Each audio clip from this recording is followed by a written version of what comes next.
Udah sekitar 1 mingguan gue pakai Redmi Pad 2 ini, dan gue pengen share 20 hal yang gue temuin. Anyway, ini tuh bukan tentang spek ya, tapi tentang experience gue. Tablet ini beneran enak buat nonton gak sih? Bisa dipakai buat ngedit. Dan seberapa kuat baterainya?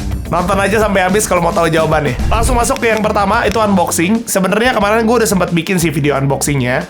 Kalau misalnya mau nonton, langsung lihat aja di pojokan layar ini. Simpel banget ya, di sini kita cuma dapat tabletnya, manual book, sama kabel dan kepala charger. Tapi ini perlu jadi catatan karena sebenarnya ini tuh cuma 15 watt. Padahal kapasitas tablet ini tuh bisa sampai 18 watt. Gue cukup sayangkan karena nggak ada casing. Kalau misalnya kita tahu ya, semua HP-HP Cina sekarang pasti dapat casing. Lanjut, dari segi harga, ini tuh di bawah 2 juta, which is ini tablet murah banget pak harganya. Nih ya, kalian lihat aja nih ya, resminya itu di 1.999.000. Yang jadi minus menurut gue karena keluar satu varian doang, RAM-nya 4GB dan 128GB buat storage. Karena gue lihat ya di Xiaomi-nya Malaysia keluar nih yang 8GB dan 256. Walaupun memang harganya lumayan kalau dihitung-hitung, kalau nggak salah sampai 3 juta gitu. Surprisingly karena gue beli di awal-awal, gue dapat harga cukup lebih murah daripada harga normalnya karena dapat diskon dan lain-lain. Lumayan kan? Tapi memang gue nggak beli Redmi stylusnya mereka itu, jadi gue nggak bisa cobain.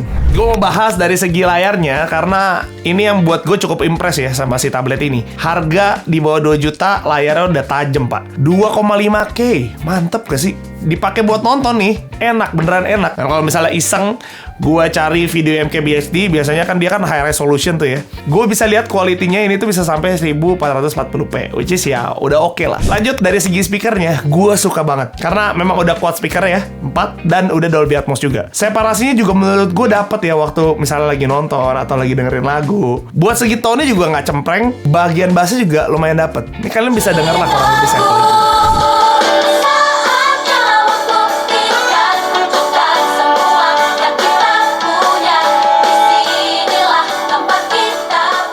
Dari segi bezel memang tebel. Ya walaupun gue yakin juga ya tablet 2 jutaan tebel kayak gini tuh normal. Justru sebenarnya dia jadi nilai plus karena waktu gue pegang beberapa kali, tangan jempol gue kan udah pasti ngegenggam kan di bagian samping-sampingnya. Karena kebantu sama bezel yang tebel itu, jadi layar gue tuh nggak gampang kepencet. Itu nilai plus loh menurut gue.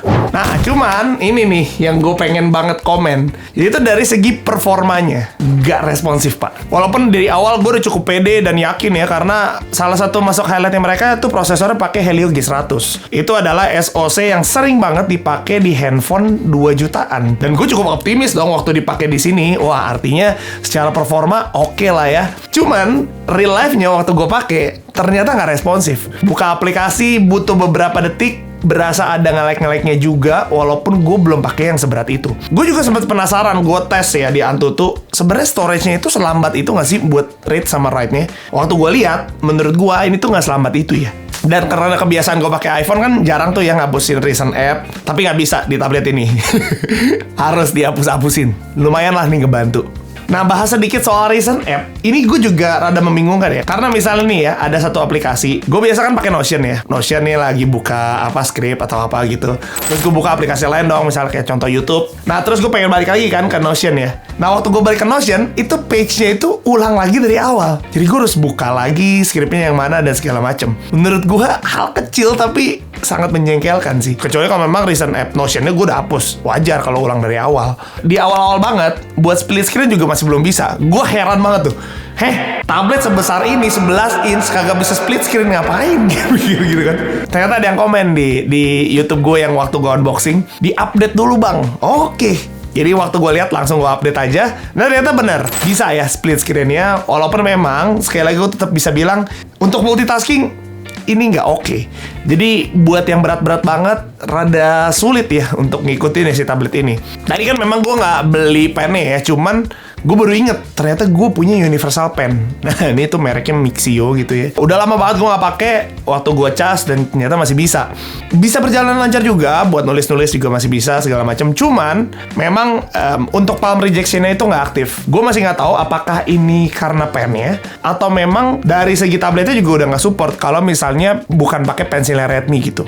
Di sini ada beberapa aplikasi kan, kalau buat yang gambar ada Mi Canvas, which is menurut gue nih cukup asik ya, apalagi buat kalian yang suka noting app.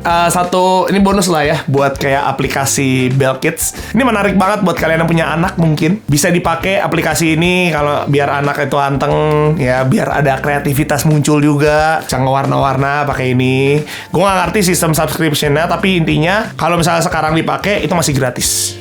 Gue penasaran apakah tablet ini tuh bisa dijadiin external monitor atau enggak. Karena di sini dia tuh punya fitur yang namanya wireless display extension. Khusus banget kan buat dipakai jadi monitor eksternal. Dan gue senangnya karena di MacBook bisa. Simpel banget caranya juga. Tinggal kita nyalain si wireless display extension ini, terus di MacBooknya tinggal di screen mirroring. Udah langsung ketemu tuh Redmi Pad 2. Waktu klik langsung selesai. Simple tapi lemot. Jadi waktu dipakai kalian bisa lihat ya, pergerakannya sangat slow motion guys ya. Buat nonton juga bisa, tapi ya gitu ya, mulut sama audio rada-rada balepan gitu. Note-nya juga kalau misalnya di MacBook ini tuh nggak bisa jadi touchscreen ya. Lain hal kalau misalnya Windows. Di Windows itu ada pilihannya tuh. Kalau misalnya diklik, dia jadi bisa pakai buat touchscreen. Nah sekarang dengan keisengan gue, pengen gue coba tablet ini gue jadiin laptop gitu ya. Gue konekin sama mouse dan gue colokin hub, terus di sini gue pakein mechanical keyboard gitu. Apakah cukup oke atau enggak ya? So far di sini bisa berjalan baik. Buat kursor ini juga kita bisa ganti logonya. Ya, just to know aja. Gimana bang kalau buat ngedit? Jadi, mumpung masih dipasang, kita langsung coba ngedit aja. Hal yang gampang aja ya. Ini pakai CapCut kok. Terus gue potong-potong dan lain-lain. Ya, kalau buat motong-motong doang sih mungkin bisa, tapi ya previewnya juga kadang-kadang suka nggak lancar. Buat pindahin data juga kalau misalnya pakai hub gini kan gampang, tinggal dicolokin aja dan copy ke file manager. Waktu udah selesai, ini gue coba buat ngerender. Oke lanjut, di sini tuh punya juga yang namanya interconnectivity, bisa ngehubungin ke device Xiaomi lainnya dengan sangat gampang. Ya di sini gue pengen cobain interconnectivity mereka. Ya jadi untuk dua HP ini gue pakai Poco F7. Tuh, udah ada interconnectivity-nya. Xiaomi account dua-duanya sudah sama persis. Oke, ini gue habis nonton YouTube, jadi katanya Xiaomi Smart Hub harus di on. Oke, ini gue on. Yang bawahnya ini udah di on ya, gue udah on ya. Nih, kita Xiaomi Smart Hub. No muncul. Gue cari tuh. Satu, tidak ada. Oke lanjut, sedikit gue bahas soal OS-nya mereka, HyperOS. Dan tadi gue udah sempat mention, gue seneng karena di HyperOS ini tidak ada iklan. At least setidaknya gue belum menemukan iklan aja. Kalau mungkin kalian ada yang pakai dan menemukan iklan, coba info di gue aplikasi mana. Karena beberapa aplikasi yang gue coba, gue telusuri, tidak ada. Bloatware-nya juga sangat sedikit. Oke lanjut nih, buat lock screen-nya itu tidak ada fingerprint sama sekali, window di tombol atau di layar. Jadi mau nggak mau kita pakai face unlock, dan so far selama gue pakai tidak ada gangguan sama sekali. Nah kalau dari segi desainnya sendiri, gue pribadi sih seneng karena emang nggak terlalu ribet, simple, dan bahannya itu bukan plastik coy, tapi aluminium. Berasa premium aja gitu. Dan juga di bagian kameranya ini tuh simple, bumpnya juga nggak gede. Jadi waktu gue taruh di meja itu tuh masih cenderung flat, nggak yang oglek-oglek banget lah. Tapi kalau misalnya kalian pakai Redmi Pencil yang berharap kayak iPad gitu ya, ada magnetnya, tidak ada. Tapi untuk headphone jack ini masih ada. Nah ini sekarang gue mau bahas yang di awal tadi. Itu soal aksesoris. Ini tuh mereka nggak keluarin aksesoris apapun dari pihak Xiaomi-nya ya. Dan menurut gue sulit banget mencari aksesoris ini, apalagi ya baru rilis kan. Kalau misalnya kalian punya rekomendasi tempat case ya murah-murah aja lah, yang bisa buat ngelipet yang normal aja gitu, bolehlah bantu-bantu di komen. Jadi buat gue itu jadi hal yang penting ya. Kok nggak pakai case? Bukan cuma soal keamanan menurut gue, tapi nggak bisa diberdiriin pak. Gitu nggak enak kan, pakai tablet dipegangin mulu ya kan. Enak kan kalau bisa dilipat diberdiriin, itu asik gitu. Oke, nyambung dari segi desain, beratnya ini tuh lumayan banget ya.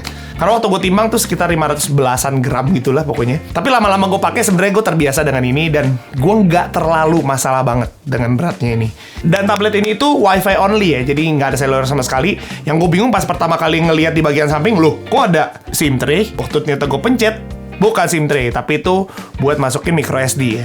Lumayan lah, bisa sampai 2 terabyte katanya. Nah, beratnya tadi juga memang bukan karena nggak ada alasan ya. Karena baterainya yang sangat badak, 9000 mAh, 1000 lagi jadi powerbank dia. Dan memang berasa gitu waktu penggunaan. Gue ngecas tablet ini ya, untuk penggunaan normal sehari-hari aja ya, nggak mungkin penggunaan berat juga. 2-3 hari sekali gue ngecasnya.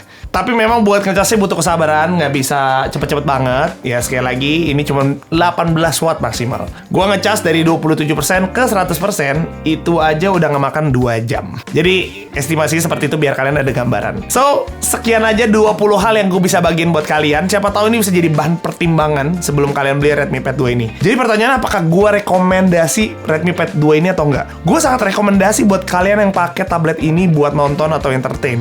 Atau mungkin buat single task, kayak mungkin buat nyatet, atau buat nge-script, buat hal-hal yang simple banget. Buat anak lu yang mungkin buat ngegambar-gambar, rekomen juga. Tapi kalau buat hal-hal yang multitasking, ngedit, lu cari buat yang ya lumayan berat gitu ya, menurut gue jangan, mendingan ambil yang lebih mahalan dikit aja. Nggak dikit sih, kayak Xiaomi Pad 7 misalnya. Yaitu antutunya sampai 1 jutaan, dan waktu gue cobain juga mantep. Kalau misalnya kalian pengen nonton 20 hal soal Xiaomi Pad 7 juga bisa tonton di atas. Kalau kalian suka dengan konsep video ini, boleh banget dibantu like-nya, itu sangat membantu. Mungkin kalian juga bisa bantu teman-teman kalian dengan cara nge-share. Siapa tahu kan ada yang cari informasi soal Redmi Pad 2. Gue memberi alternatif lain, karena gue yakin juga udah banyak yang review. Tapi semoga point of view gue juga bisa menambah perspektif baru. Sampai jumpa di video berikutnya. Bye-bye.